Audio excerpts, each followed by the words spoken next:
A mediados del 2009 se dio en Colombia un debate de clara importancia. Este es el de una posible segunda reelección, hecho que causa aún al día de hoy conmoción y cierta extrañeza. De esta decisión se derivó la Ley 1354 de 2009, la cual, por medio de la sentencia C-141 del 2010, pasó a control de la Corte Constitucional. En este video precisaremos dar una breve exposición de dicha sentencia y la relación que guarda con el artículo 3 de la Constitución Política de Colombia. La ley sometida a revisión es la Ley 1354 de 2009, por medio de la cual se convoca un referendo constitucional y se somete a consideración del pueblo un proyecto de reforma constitucional. El Congreso de Colombia decreta, artículo 1, el inciso primero del artículo 197 de la Constitución Política quedará así: quien haya sido elegido a la presidencia de la República por 2 periodos constitucionales podrá ser elegido únicamente para otro periodo. ¿Aprueba usted el anterior inciso? Sí, no, voto en blanco. Artículo 2. La presente ley regirá a partir de la fecha de su promulgación. Las normas relevantes para esta sentencia son: primero, la sentencia C-551 de 2003, que dio inicio a la línea jurisprudencial sobre la competencia de la Corte Constitucional para examinar los así denominados vicios de competencia en el marco de una reforma a la Constitución. El artículo 241 de la Carta Constitucional Colombiana, donde se menciona que a la Corte Constitucional se le confía la guarda de la integridad y supremacía de la Constitución en los estrictos y precisos términos del artículo. El artículo 1 y 2 de la Constitución, como los definitorios de la democracia y forma de gobierno colombiano. El artículo 3 de la Constitución, quien apodera al pueblo de la soberanía. El artículo 155 de la Constitución, el cual dicta que podrán presentar proyectos de ley o de reforma constitucional un número de ciudadanos igual o superior al 5% del censo electoral existente en la fecha respectiva o el 30% de los concejales o diputados del país. Y el artículo 374 de la Constitución, que menciona que la Constitución Política podrá ser reformada por el Congreso, por una Asamblea Constituyente o por el pueblo mediante referéndum. Los argumentos que esgrimió el demandante para justificar la inconstitucionalidad de la norma demandada son los siguientes. Primero, la iniciativa ciudadana está viciada por el incumplimiento de los topes de financiación. Los demandantes señalan que en el proceso de recolección de firmas por parte del comité promotor se desconocieron los topes globales de financiación establecidos por la ley. Segundo, los demandantes señalan la presencia de vicios insubsanables durante el trámite legislativo de la ley. Exponen los intervinientes que el texto del proyecto de ley presentado al Congreso por el vocero del Comité de Promotores fue modificado en su esencia por parte del Senado de la República. Tercero, la reforma constitucional propuesta mediante la ley convocatoria a referendo configura una sustitución de la Constitución. A continuación veremos cuáles son los problemas jurídicos que la Corte enuncia que va a tratar. El primero de ellos está relacionado a determinar el alcance del control que, según las previsiones constitucionales, le corresponde adelantar respecto de una ley que, como la 1354 de 2009, convoca un referendo y somete a la consideración del pueblo un proyecto de reforma constitucional, por cuya virtud se autoriza una segunda reelección presidencial. El segundo problema jurídico a tratar por la Corte será el de caracterizar el trámite ante la organización electoral de la iniciativa legislativa ciudadana que dio origen a la Ley 1354. El tercer problema jurídico a tratar será caracterizar el trámite en el Congreso de la Ley 1354. Y el último problema a tratar será determinar si el enunciado normativo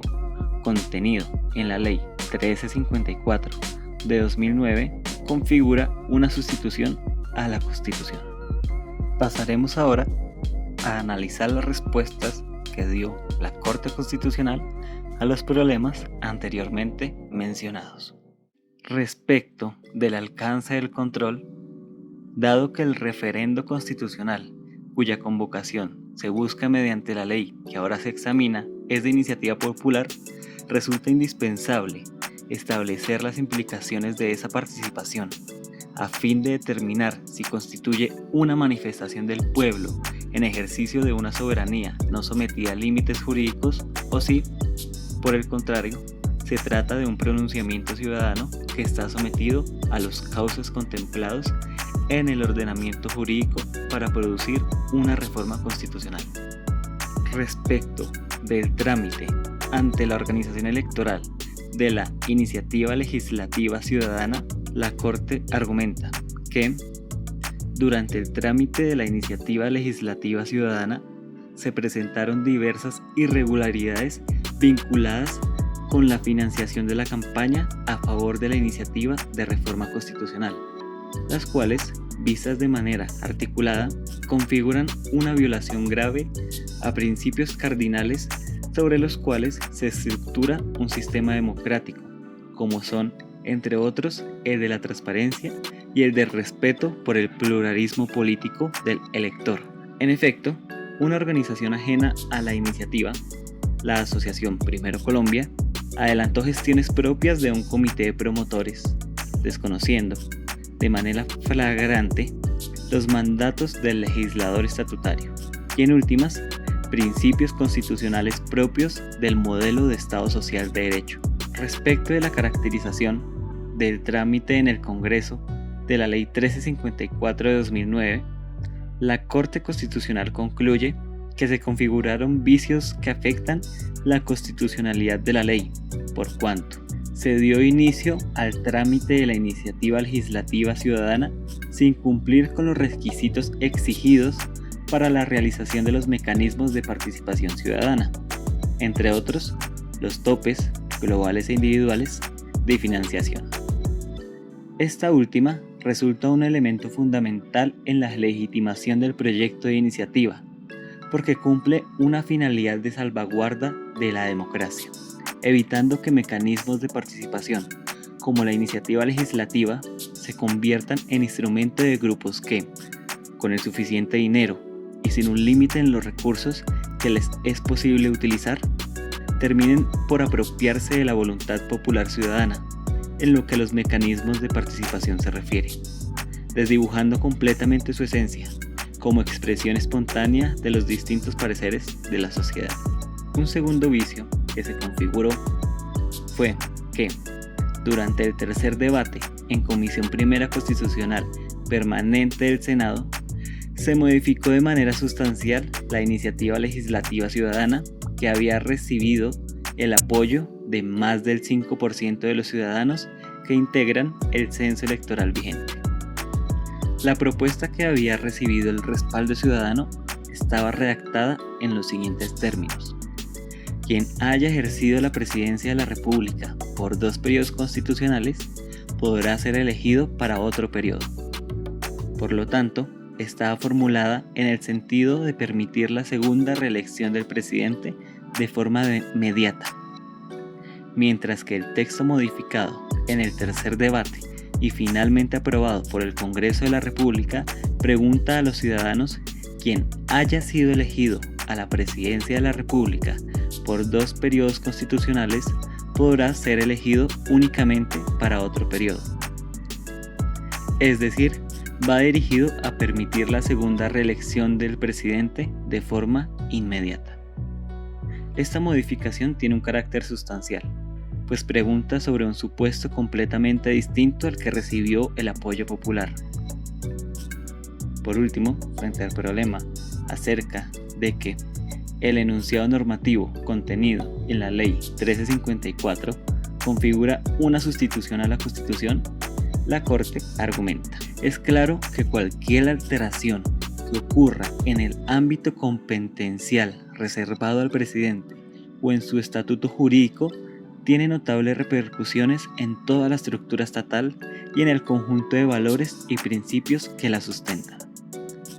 En el plano de los derechos, principios y valores, además de la afectación que sufriría la igualdad de trato y de oportunidades de las diversas candidaturas y la libertad del electorado, se percibe la afectación de las minorías no vinculadas al gobierno y de la oposición, cuyas garantías gozan de reconocimiento constitucional. Por cuanto a los 2 periodos de ausencia en el gobierno, deberían agregar un tercer periodo, en el que tampoco tendrían la oportunidad de conducir el Estado o de contribuir a esa conducción. Disminuidas las oportunidades de participación de minorías y de opositores, el pueblo en el cual la Constitución radica el ejercicio de la soberanía quedaría identificado con la mayoría afecta al gobierno del presidente, por segunda vez reelegido. Y, de esta manera, la democracia de estirpe filosófica liberal que promueve el pluralismo, la participación, la inclusión de las minorías y el respeto de la oposición en cuanto a alternativa válida de poder, perdería la esencia y el valor con que la concibió el constituyente de 1991. La segunda reelección y el tercer periodo consiguiente implican un quebrantamiento de la Constitución y que esa rotura sustituye varios de los ejes definitorios de la Constitución de 1991, que tiene que ver con la estructura institucional acogida por el constituyente y con los derechos, principios y valores que, según la concepción plasmada en la Carta, son el soporte de esa estructura, que, siendo en sí misma valiosa, adquiere la plenitud de su sentido cuando los sirve de manera efectiva. Por último, entonces, la decisión tomada por la Corte es declarar inexequible en su totalidad la Ley 1354 de 2009, por medio de la cual se convoca a un referendo constitucional y se somete a consideración del pueblo un proyecto de reforma constitucional. El artículo 3 de la Constitución Política Colombiana dice lo siguiente: la soberanía reside exclusivamente en el pueblo, del cual emana el poder público. El pueblo la ejerce en forma directa o por medio de sus representantes, en los términos que la Constitución establece. Aquí cabe resaltar la diferencia entre el poder constituyente originario y derivado. El poder constituyente originario tiene por objetivo el establecimiento de una constitución. Está radicado en el pueblo y comporta un ejercicio pleno del poder político, lo que explica que sus actos son fundacionales, pues por medio de ellos se establece el orden jurídico y por ello dichos actos escapan al control jurisdiccional. El derivado, secundario o de reforma se refiere a la capacidad que tienen ciertos órganos del Estado para modificar una constitución existente, pero dentro de los cauces determinados por la Constitución misma, de donde se desprende que se trata de un poder establecido por la Constitución y que se ejerce bajo las condiciones fijadas por ella misma, de manera que, aunque es poder constituyente, se encuentra instituido por la Constitución misma,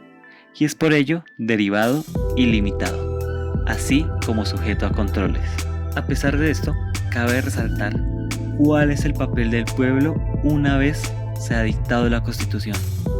La respuesta a esta pregunta apunta a precisar que el pueblo, si bien es depositario de la soberanía, debe actuar dentro del marco institucional plasmado en la Constitución que él mismo ha adoptado. Y por ello, el artículo 3 de la Carta de 1991 radica la soberanía exclusivamente en el pueblo, del cual emana el poder público, pero de inmediato proclama que el pueblo ejerce esa soberanía en forma directa o por medio de sus representantes en los términos que la Constitución establece. A modo de conclusión, es importante resaltar que si bien el pueblo es poseedor del poder constituyente originario que no posee límites, es decir, el pueblo soberano al momento de establecer una constitución está en una posición de no limitación por una norma jurídica constitucional, una vez la constitución es dictada, las reformas y modificaciones, incluso aquellas promovidas por el pueblo, están limitadas por la misma Carta Constitucional.